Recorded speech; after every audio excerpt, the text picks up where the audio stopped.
Hello happy people. Hello. Tozali awa na place moko spéciale. Na ola ksabino to rejoa comment? To na osala to toza na shop na biso oyo to lia kabilo kwa mboka ya fresh.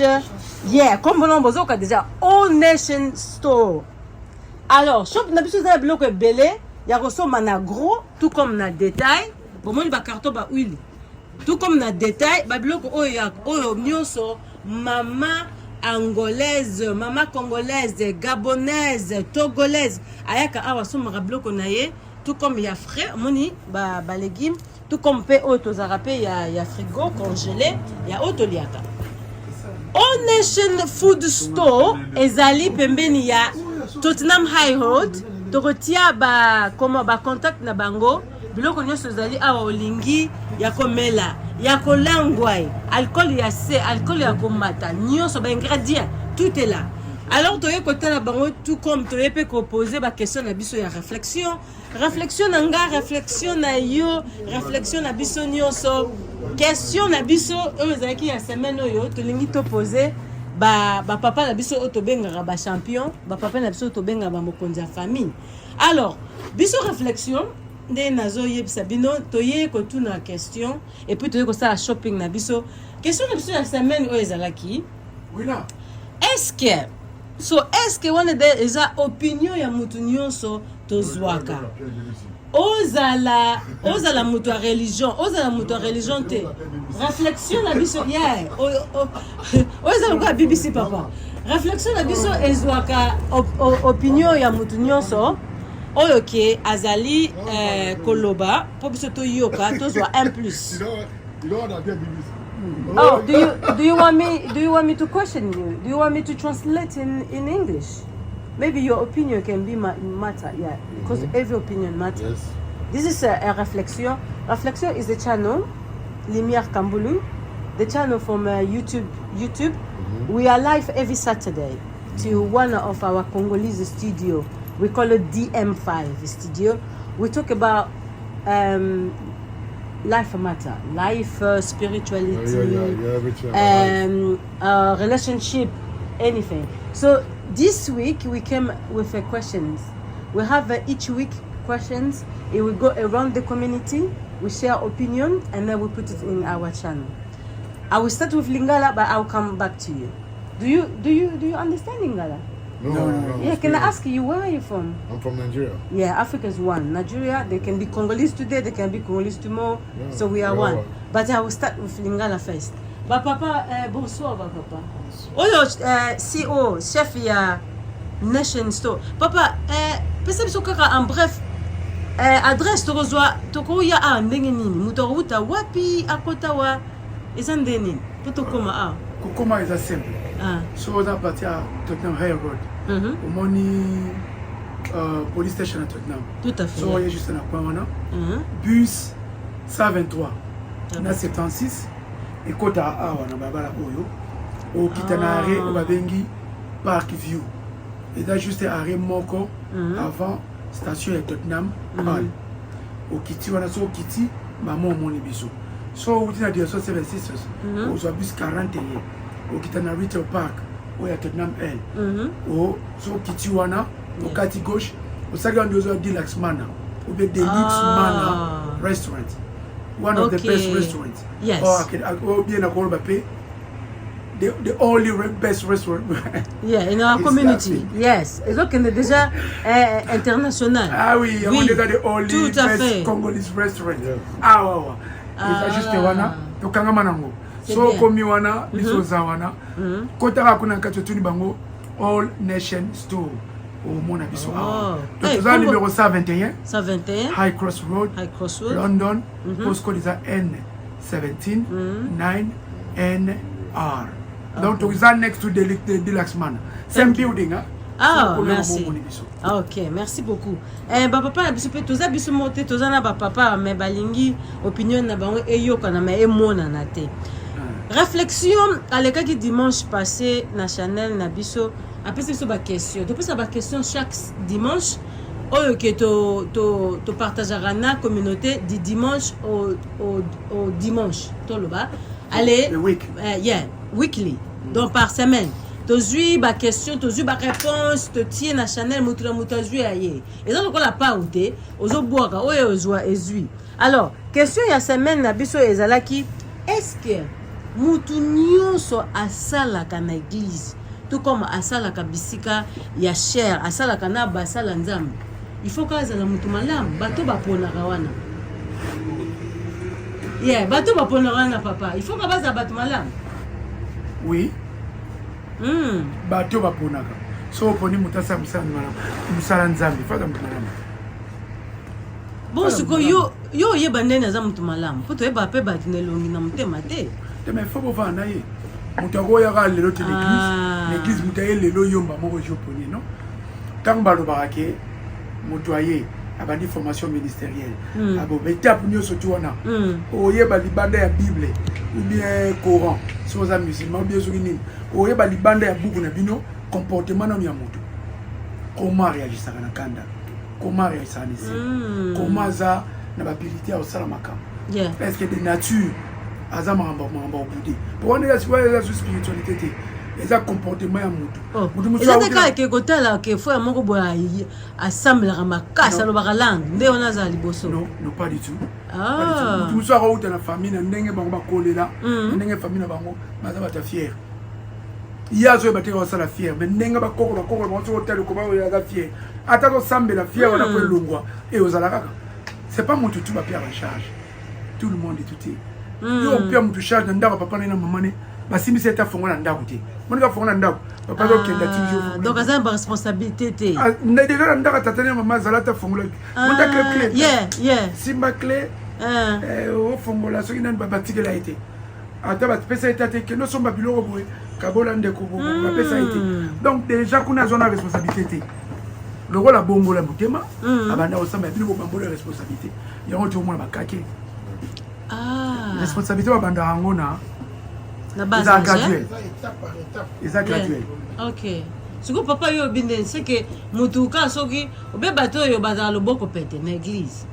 Bazala pe bato moko ke omoni eza lokola moi likabo moko eza wana donc akoza nena liboso po akamba. Ou bien ba pasteur ba kosa na ndeni. Nini biso to kopesa bango, idini to kopesa bango ya kosa ba choix ya bato ba diriger l'église. Mon niveau est spirituel, tout va camber dans la spiritualité. Et ça, on va tout sous ok. De nature, à ça, la façon dont cela ne veut pas dire que ce qu'il y a pour mon responsabilité pour personne. Pour moi, la voix est peu dans l'esprit, dans la façon dont mais tant qu'on a pas na bino, na lati le la pour son bino, mais quand il a na ça la ngai. Tant on a comme sur place on a ndé siko le ko la est bon mama kate suka na mona ko c'est vrai caractère ngai. Et quand pas na biso ndenge c'est-à-dire que ba pese responsabilité ko bolité quelconque.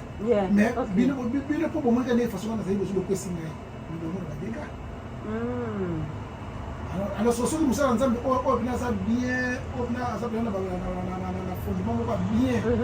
À son attendre d'abord la prière et asengi volonté ya nzambe soki nzambe atalisi ke moto wana bazela na koto la papa donc batemisaka bongo te il faut mokambi azwa il faut vraiment azwa temps na ye ba formation ezaka ya prière kaka te eza physique na spirituel eza mpe façon bato bayeba yo komosololaka na bapression oyo agisaka ndenge omona mpe so exemple formation ezali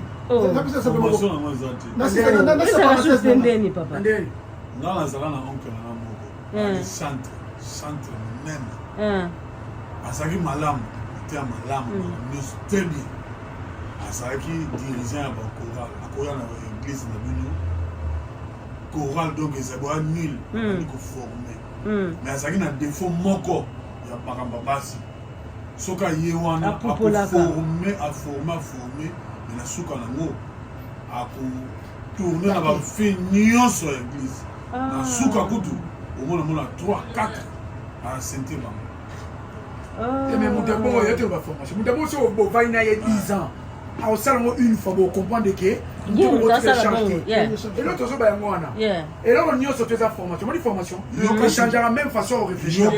Même le yoka siko na suka. Yoka na suka. Basala asala mo ba bengana ye. Voilà donc donc voyager à Angola. À Angola. À quelle église mo ndemwana. Avant banda. A expliquer bango de fond na ye. Ngai boye oke to kosunga yo formation ni ya. Oh, alobi na ye defo na ye. Oh, atubeli. Ouais, ba pesi pe formation wana boye na boye avandi mais makile gani. Asali susuko. Donc ça la batu. Siko yo papa, siko na so papa lo ba. Ça la batu mosusu na vie. On peut passer ba responsabilité té. Ah baby ça n'est pas. Baby ça. Donc ça la batu mosusu. Je pense que c'est moins simple hein. Yeah. Et pas la bino basi. Tout ça va sorte basi et belé. Et ça moi c'est mosusu. Ala la bibi qui bandate mais toujours la nuit.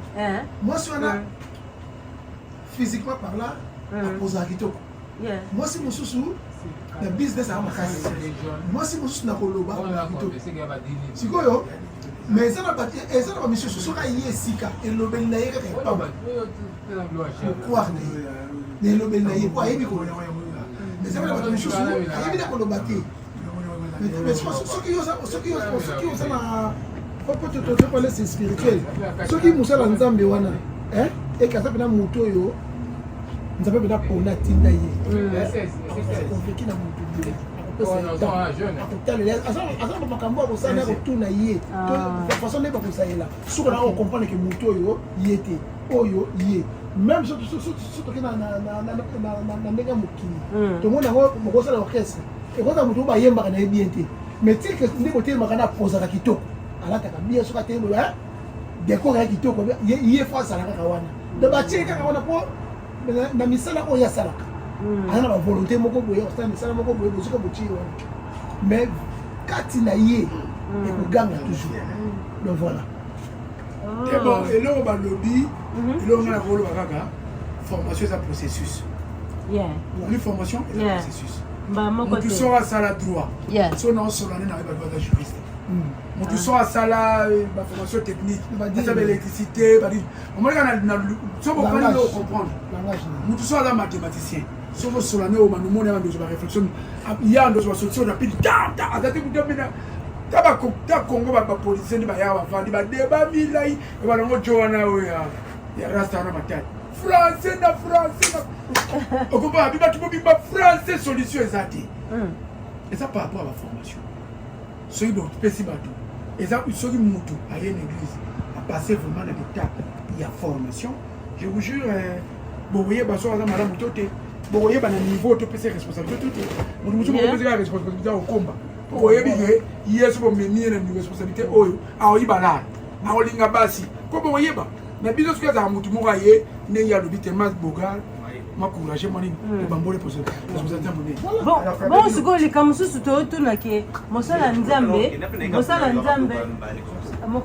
nzambe akoki kobala combien de fois est-ce que eza biblique eza na mibeko moko boye na bible ekomama combien de fois ou bien kaka en général boye na vie sociale mosala nzambe akobala combien de fois je pense que soki asali divorce 10 fois ebibi asali divorce abalaki déjà baboyani mabon uniforme 10 fois je pense qu'ata 10 fois soki alingi soki alingi mwasi basi oyo bazolinga balingi aboni obala parce que on limité via monité. C'est ça. Eh, c'est quoi papa yo le bané? Bon d'abord combat là d'abord ils ont battu dans la volonté OK. Volonté. C'est quoi papa yo le bala qui pour la beauté. Ba weli fi moko boye, so na pesa tango la pour tout ça rejoyer. Je suis là pour balayer. Bon soko tena nda et que marcher na ngoti. Ah mais là, on peut changer na yo. Oui, c'est vrai, c'est quoi papa yo oboya kaka moto mpona nini et marché te peut-être le bible ozala na bible mais la bible eza autorisé soki mwasi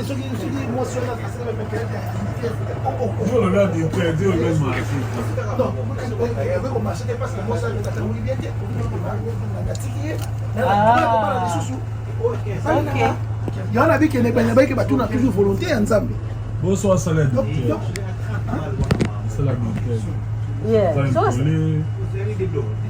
Pendant la droite et en bois à moi c'est souvent ça pour c'est pour des politesse ça te ceux qui moi si esika wuti na landa ke pona ba beauté pona na façon pour faire famille na ba mo c'est pour ça et que aina nda kuso azuma kamona mengo na nda sur si matematique c'est quoi condition mon sala nzambe abo ya moi c'est ça ka dit bibi pas parler ça la différence na bibi comment on peut na dit mais les restes c'est beaucoup comme ça bilo ok ça bon hein ah à part à dire merci na yo moko mutu so za no mosala nzambe te papa na bien bolokeli yo koko ya adultère impolitesse ce qui est que azoyoka kaka te donc voilà. Ok. Merci. Non, ma question est toyaka nango chaque semaine, hein. Mais merci na oyo bo répondre pour la biso réflexion. Merci beaucoup. Alors lobby vendredi. Allez samedi to la live na DM5. Ma question est à chaque dimanche. To partageaka mais na sengi bino merci et puis to sengi merci na All Nation Store bisika fraîche bozomona ba kwanga bozomona ba ndunda yeah chez maître 7 na ba pipi la poussière tout est là pipi la poussière et merci beaucoup merci